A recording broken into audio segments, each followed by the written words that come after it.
हरियाणा में विधानसभा चुनाव को देखते हुए कांग्रेस इलेक्शन मोड में आ गई है। चुनाव को लेकर पूर्व सीएम और केंद्रीय मंत्री मनोहर लाल खट्टर की तरह प्रदेश में पूर्व सीएम भूपेंद्र सिंह हुड्डा रथ यात्रा निकालेंगे। कांग्रेस इसकी शुरुआत 20 अगस्त के बाद करेगी। 2019 में पूर्व सीएम खट्टर ने प्रदेश में रथ यात्रा निकाली थी, जिसकी शुरुआत केंद्रीय मंत्री राजनाथ सिंह ने की थी। चंडीगढ़ में कांग्रेस प्रदेश अध्यक्ष चौधरी उदयभान ने यह ऐलान करते हुए हरियाणा मांगे हिसाब स्लोगन की भी शुरुआत की है। यह पहला मौका है जब चंडीगढ़ में प्रेस कॉन्फ्रेंस में शामिल होने के लिए पूर्व केंद्रीय मंत्री चौधरी वीरेंद्र सिंह भी पहुंचे। पार्टी कार्यालय में चौधरी उदयभान ने कहा कि बीजेपी के जो 10 साल का कुशासन रहा है, उसको लेकर हरियाणा मांगे हिसाब का हमने स्लोगन दिया है। चुनाव प्रचार के दौरान कांग्रेस कार्यकर्ता भाजपा सरकार से सवाल पूछेंगे। पहला सवाल, देश में सबसे ज्यादा बेरोजगारी क्यों? 2 लाख सरकारी पद खाली हैं, पुलिस विभाग में 20,000 पद खाली हैं। इसके बाद भी सरकार भर्ती क्यों नहीं कर रही है? हरियाणा में बेरोजगारी को लेकर सबसे ज्यादा पलायन हो रहा है। हरियाणा में बेरोजगारी की दर 37.4% पहुंच चुकी है। कि देश में सबसे ज्यादा बेरोजगारी हरियाणा में क्यों? प्रदेश में 37.4% बेरोजगारी दर है। ये CMIE के आंकड़े हैं, हमारे नहीं है। कांग्रेस कार्यकाल के मुकाबले 3 गुना बेरोजगारी बढ़ी, ये केंद्र सरकार ने भी माना है। 2 लाख से ज्यादा सरकारी पद खाली हैं।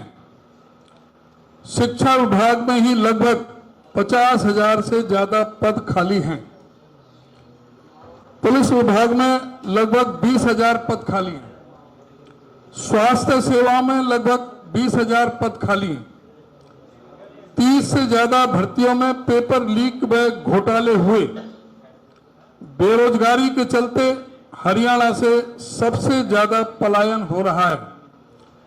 घर व जमीन बेचकर डंकी रूट से युवा विदेशों में जाने को मजबूर है। चौधरी उदयभान ने कहा कि आज के वक्त हरियाणा सबसे असुरक्षित माना गया है। रोजाना क्राइम रेट बढ़ रहा है। व्यापारियों को लगातार धमकी मिल रही है। हरियाणा में क्राइम रेट 31.8% तक पहुंच गया। प्रदेश में व्यापारी भयभीत हैं, बदमाश बेखौफ है।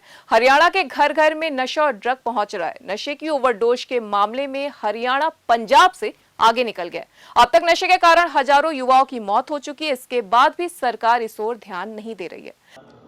दूसरा पॉइंट है हमारा, बीजेपी की केंद्र सरकार ने हरियाणा को देश का सबसे असुरक्षित राज्य क्यों कहा?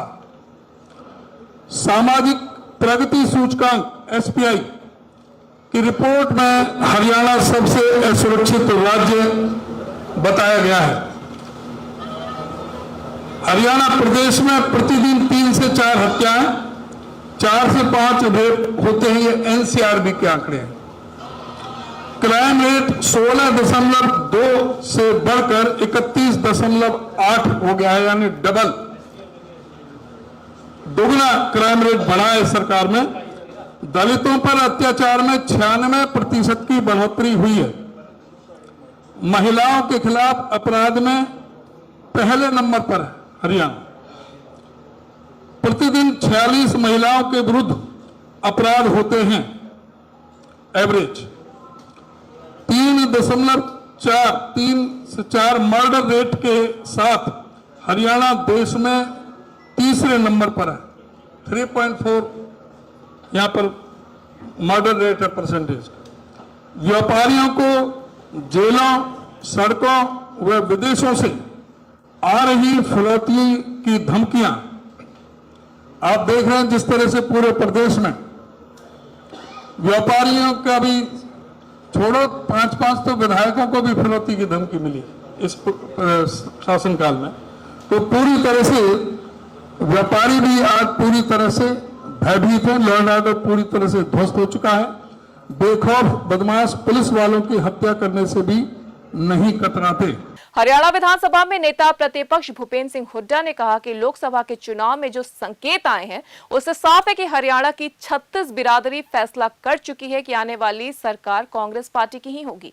90 हलकों में भाजपा का वोट कम हुआ है और कांग्रेस का बढ़ा है। किसी प्रदेश में ऐसा नहीं हुआ जो हरियाणा में इस बार हुआ है। हरियाणा मांगे हिसाब पहले भी कार्यक्रम चले, हमारे अलग अलग चले, और उसके बाद लोकसभा का चुनाव हुआ और विधानसभा का चुनाव आने वाला है। तो उसके लिए कार्यक्रम बना है ये हरियाणा मांगे हिसाब की 10 साल से 5 साल पहले भारतीय जनता पार्टी की और फिर 5 साल बीजेपी और जेजेपी की सरकार ने काम किया, बहुत सारे वायदे किए, कोई वायदा पूरा नहीं किया। ये 15 बातें हैं, लेकिन इनके अलावा और भी बहुत बातें हैं जो आगे आगे आपको पब्लिक से आती रहेंगी। लेकिन इस कार्यक्रम का मकसद जो है, 3 मकसद हैं। एक तो इस सरकार की विफलताएं घर घर तक पहुंचाने के लिए, दूसरा उनके विचार जानने के लिए, भाई क्या उनकी हमारी है कांग्रेस पार्टी से जो हम मैनिफेस्टो,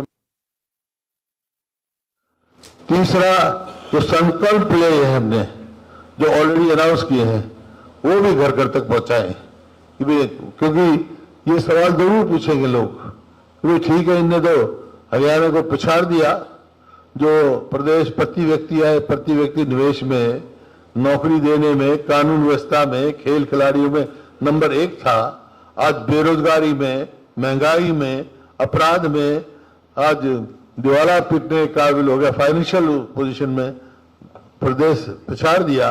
लेकिन कांग्रेस की सरकार बनेगी तो आप क्या करेंगे, सवाल पूछेंगे जब हमारे साथी जाएंगे। तो संकल्प जो हम बता चुके, मोटे मोटे 5, 6, 8 पहले आपको दे चुके हैं, वो संकल्प लेके जाएंगे, उनके विचार लेके जाएंगे, और जो फिर वो देंगे फिर उनको मैनिफेस्टो में डालने का करेंगे, जो भी वो मुनासिब होगा। ये कार्यक्रम है और सभी लेवल के साथी इन्वॉल्व होंगे इसमें, और उसी के लिए 14 तारीख है सोनीपत में, 14 तारीख को सोनीपत में चाहे पीसीसी के मेंबर हों, चाहे एआईसीसी के मेंबर हों, विधायक हैं, पूर्व विधायक हैं, जो भी कांग्रेस से जुड़े हुए हैं, हर लेवल के कार्यकर्ताओं को, चाहे वो काउंसलर हैं, चाहे सरपंच है, चाहे उसके सबके सभी को जो इस कार्यक्रम में इन्वॉल्व करेंगे, उनको बाकायदा ये चीज हम देंगे और वो घर घर जाएंगे। तो मेरे को लगता है कि ये कार्यक्रम बहुत कामयाब होगा, और लोकसभा के इलेक्शन में जो संकेत आए जो नतीजे से, वो साफ है कि हरियाणा की 36 बरादरी ये फैसला कर चुकी है कि आने वाली सरकार कांग्रेस पार्टी की बनानी है। इसमें कोई शक और गुंजाइश नहीं, चाहे वोट परसेंटेज लगा लो, चाहे जैसे बताया 90 के 90 हल्कों में बीजेपी की वोटें कम हुई है और 10 की 10 पार्लियामेंट्री उसमें नहीं हुआ होगा जो हरियाणा में हुआ है। वोट शेयर में भी सबसे ज्यादा हम पीछे तमिलनाडु है, फिर कर्नाटक है। तो ये इस हिसाब से जो आया है, तो ये एक संकेत साफ हरियाणा की जनता ने दिए हैं, और हम पूरा प्रयास करेंगे सारे सब पार्टी मिलके होके, जो उनकी हमारे से अपेक्षाएं हैं, जो आशाएं हैं, उन पर हम खरा उतरें। और जो, लेकिन इसमें 2005 का देखो आप, 2009 का देखो, हमारा घोषणा पत्र उठा के देख लो आप, कोई भी बिंदु ऐसा बाकी नहीं जो हमने पूरा नहीं किया हो। 2014 का देख लो, 2019 का देख लो, कोई भी पूरा नहीं किया। जैसे चर्चा की पॉलिटिकल करप्शन, और करप्शन तो ये है ही इसमें, पॉलिटिकल करप्शन, जब 2019 में एक दूसरे को, एक कह रहा था यमुना पार करो, एक कह रहा इनको कुछ करो, तो एक कह रहा 75 पार, एक कह रहा यमुना पार। लेकिन जब स्वार्थ में दोनों हो गए, बन गए यार, कोई स्वार्थ की यारी थी ये, कोई जनहित की यारी नहीं थी, हरियाणा के हित की यारी नहीं थी, और वो साबित भी हो गया। जब चुनाव के 6 महीने किस डिपार्टमेंट आज एक दूसरे पर कैसे लांछन लगाए जा रहे हैं, ये मैंने पहले दिन कहा था। आपको याद होगा जब ये गठबंधन बना, पहला इन्होंने कहा था कि हम कॉमन मिनिमम प्रोग्राम बनाएंगे, उसका चेयरमैन बनाया था किसको, अनिल विज जी को। कोई मीटिंग ही नहीं हुई, क्योंकि था ही नहीं इनका कोई नीतिगत आधार ही नहीं था इनका, कोई नीतियों में कोई तो इस वास्ते उसी टाइम मैंने कहा था ऐसे गठबंधन खुद टूट जाया करते, याद होगा आपको। तो वही हुआ, साबित हो गया कि सिर्फ ये तो लूट का गठबंधन था। एनिमल लाइफ की खास खबर।